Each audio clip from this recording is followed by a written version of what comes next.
Hello, dear NEET aspirants and their parents.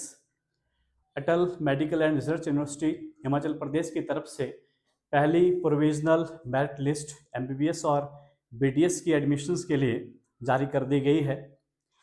आज उस list के बेसिस पे डिफरेंट डिफरेंट कैटेगरीज में क्या कट ऑफ जाने की उम्मीद है, किस मार्क्स तक के बच्चे की सीट मिलना सुनिश्चित हो पाएगी, उसके बारे में हम लोग एनालिसिस करेंगे। सबसे पहले तो मैं बताना चाहूँगा कि 1 अगस्त को जब नोटिस जारी किया गया एक अमरू की तरफ से, तो उसमें एक पॉइंट उन्होंने डाला है, उसको मैं जरूर डिस्कस करना चाहूँगा कि ईडब्ल्यूएस कैटेगरी में कुछ बच्चों ने जो डॉक्यूमेंट्स अपलोड किए हैं, उन डॉक्यूमेंट्स जो हैं वो आउटडेटेड हैं, तो उसको वो नए सिरे से अपने डॉक्यूमेंट रेडी करवा लें। और इसी तरह से एक्स सर्विसमैन और डिफेंस जो कैटेगरीज हैं, इसमें भी जो डॉक्यूमेंट्स हैं वो प्रॉपर फॉर्मेट में नहीं हैं, तो इसके ऊपर लोग जरूर ध्यान करें।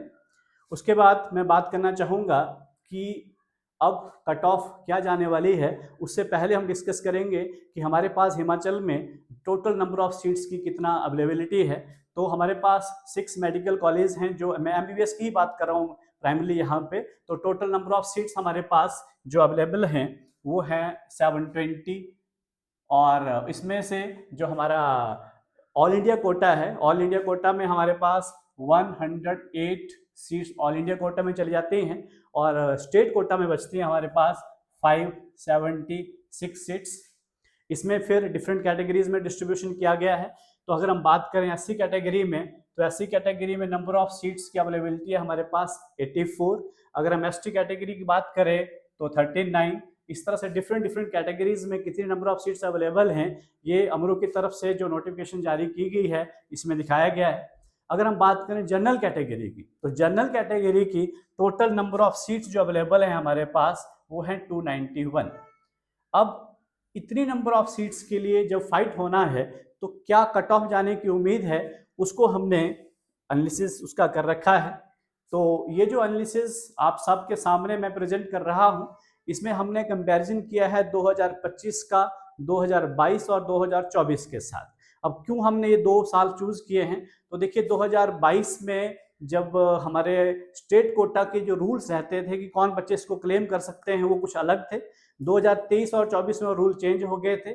2025 में वापस वही रूल जो हैं वो लागू हो चुके हैं। हाउएवर इसमें अभी जो कोर्ट की तरफ से डिसीजन आया था, उसमें ये था कि और बच्चे जो उन कंडीशंस को फुलफिल ना भी कर पा रहे थे, उनको भी अलाउ किया गया था कि आप भी फॉर्म भर दें, लेकिन वो काउंसलिंग के टाइम वो हट जाएंगे बीच में से। तो उसका स्टेट में जिन बच्चों ने पढ़ाई की है, उन बच्चों को इसमें फ़ायदा मिलने वाला है।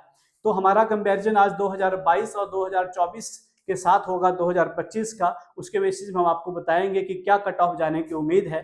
तो अगर हम 2022 की बात करें, तो 2022 में जनरल कैटेगरी में जो ऑल कैटेगरी रैंक था, वो ऑल कैटेगरी रैंक 472 रैंक वाले बच्चे को एमबीबीएस में लास्ट सीट मिली थी चंबा में, चंबा मेडिकल कॉलेज में।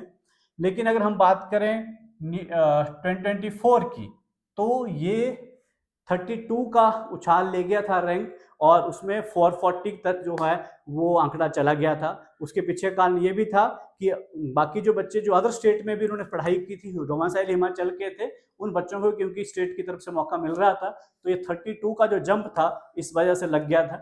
अगर हम बात करें ओबीसी कैटेगरी में, ओबीसी और जनरल कैटेगरी में कोई खास फर्क नहीं रहता है, तो मैं इसको डिस्कस नहीं कर रहा हूँ। अगर मैं ईडब्ल्यूएस की बात करें, तो 2022 में 850 रैंक वाला जो बच्चा था, ऑल कैटेगरी रैंक 850, उस बच्चे को सीट जो थी वो मिल गई थी। लेकिन अगर हम 2024 की बात करें, तो ये एक बड़ा उछाल ले गया, लगभग 200 प्लस का उछाल ले गया और 639 पे चला गया। इसके पीछे का कारण है कि नंबर ऑफ ईडब्ल्यूएस कैंडिडेट जो हैं हर साल बढ़ रहे हैं।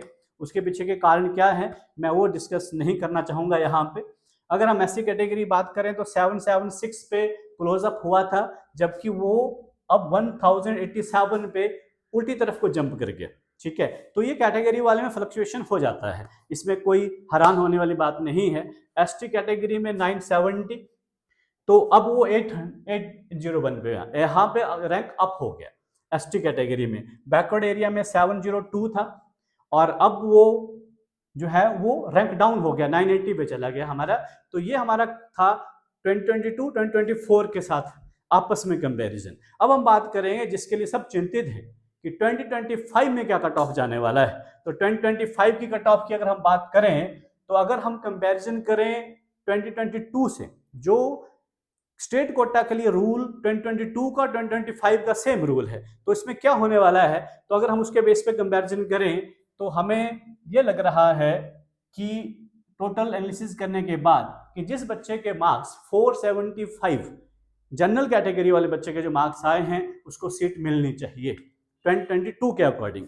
अगर हम 24 के अकॉर्डिंग देखें कि 440 रैंक गया था 2024 में, उस रैंक के बेसिस पे अगर हम कंपैरिजन करें तो 2025 में जनरल कैटेगरी का जो कट ऑफ है वो 478 का एक बच्चा उसमें आ रहा था, तो मैं इसको लिखूंगा 479। तो 479 वाले जो बच्चे हैं उनको सीट मिल जानी चाहिए हमारी एनालिसिस के अकॉर्डिंग। अगर हम बात करें ओबीसी कैटेगरी की, तो मैंने बोला ओबीसी और जनरल कैटेगरी में कोई फर्क नहीं रहता है। अगर हम बात करें ईडब्ल्यूएस की, तो ईडब्ल्यूएस में 2022 के अकॉर्डिंग 444 मार्क्स तक जिस बच्चे के आए हैं उसको सीट मिल जानी चाहिए। बट अगर हम 2024 से कंपैरिजन करें तो 462 मार्क्स वाले बच्चे को लास्ट वाली सीट मिलने जा रही है। और इसी तरह से अगर हम एससी कैटेगरी बात करें तो 2022 के हिसाब से 450 नंबर वाले बच्चे को सीट मिलनी चाहिए लास्ट, और 2024 के अकॉर्डिंग, तो क्योंकि मैंने बताया कि यहाँ रैंक डाउन हो गया था तो उसके अकॉर्डिंग 425 तक सीट मिल जानी चाहिए। मतलब इसके बीच में कहीं पे आंकड़ा रहने वाला है। अगर हम एसटी कैटेगरी बात करें तो 435 2022 के अकॉर्डिंग, लेकिन 2024 के अकॉर्डिंग 448 पे रहेगा। और इसी तरह से अगर हम बात करें बैकवर्ड एरिया की तो 434। मीन्स कि अगर इसको एनालिसिस को कंक्लूड किया जाए तो लगभग जनरल कैटेगरी में 479 480 यहाँ जैसे जो है वो लास्ट कट ऑफ जाने वाला है। और अगर हम बात करें, एक हमने और कंपैरिजन यहाँ पे कर रखा है कि अगर हम बात करें कि लास्ट ईयर जो लास्ट कट ऑफ गया था जनरल कैटेगरी का और टॉप रैंक था, इसके बीच में कितने कैंडिडेट थे जो अदर कैटेगरी के थे। तो देखिए अगर हम 2024 की बात करें तो 2024 में 440 रैंक जो था वो लास्ट रैंक था जिसको जनरल कैटेगरी की सीट मिली थी, लेकिन उसका अपना कैटेगरी रैंक था थ्रू 257। इट मींस 257 और 440 के बीच में 183 बच्चे थे जो डिफरेंट कैटेगरीज के थे। डिफरेंट कैटेगरीज के बच्चे जो हैं उनको दो ऑप्शंस होते हैं, या तो वो जनरल कैटेगरी की सीट ले सकते हैं या वो अपनी कैटेगरी की, उनकी कॉलेज की चॉइस पे डिपेंड करता है। अगर उनको वही सेम चॉइस जनरल कैटेगरी से मिल रही है तो उनको जनरल कैटेगरी की सीट मिलती है, अगर उनको अपनी वहां से नहीं मिल रहा तो फिर कैटेगरी से सीट मिलती है। तो कुछ बच्चे जो हैं, मतलब अगर मैं आपको बताऊं कि टोटल नंबर ऑफ सीट्स तो हमारे पास जनरल कैटेगरी में अवेलेबल है 291, बट अगर हम लास्ट ईयर की बात करें तो जिस बच्चे का जनरल कैटेगरी में रैंक था 257, उस 257 रैंक वाले बच्चे को अपनी कैटेगरी में सीट जो थी वो मिली थी। इट मींस कि अगर हम इसका कंपैरिजन करें तो 32 जनरल कैटेगरी की सीट्स अदर कैटेगरी के बच्चों को अलॉट हुई थी। तो यही ट्रेंड ऑलमोस्ट पिछले सालों का भी अगर आप देखें तो यही ट्रेंड रहता है।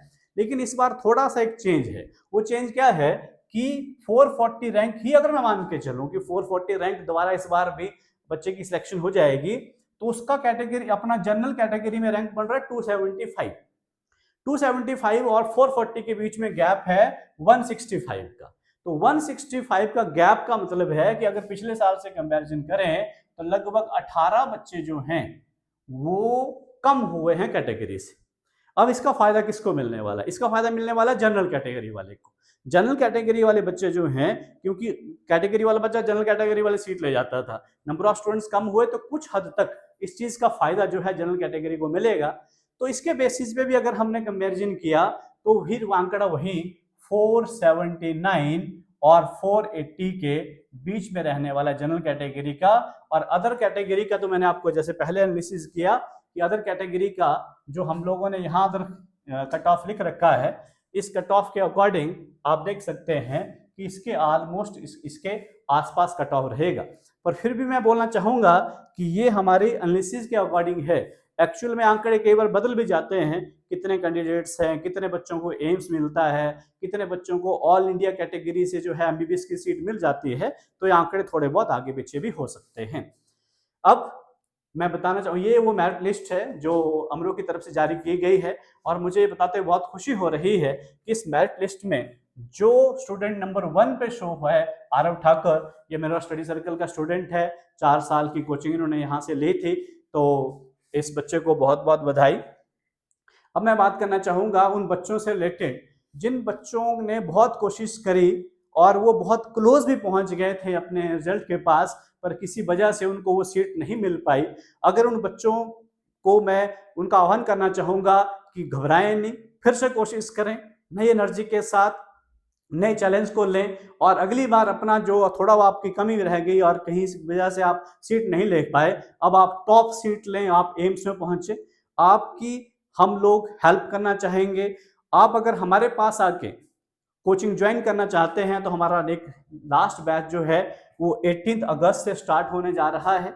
इस बैच को हम स्पेशली डिजाइन कर रहे हैं इसके अकॉर्डिंग कि जो बच्चे 400 और 480 के बीच में बच्चे हैं, उन बच्चों को हम किस प्लान के साथ पढ़ाएं ताकि वो टाइमली अपना सिलेबस भी कंप्लीट कर सकें और सिलेबस कंप्लीट करने के साथ अपने रैंक को इंप्रूव कर सकें, हायर साइड को जा सकें। इन बच्चों को हमने स्पेशल स्कॉलरशिप प्रोवाइड करा रहे हैं। 450 और अब जिस बच्चे का स्कोर है उसकी ओवरऑल फीस सिर्फ 35,000 जो है वो इंस्टीट्यूशन की तरफ से ली जाएगी।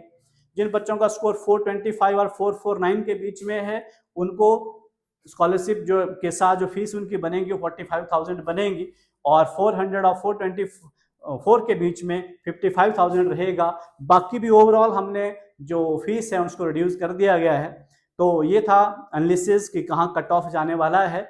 अगर इसमें कोई थोड़ा बहुत कमी रह जाए तो आप हमें माफ कीजिएगा। Thank you. कितना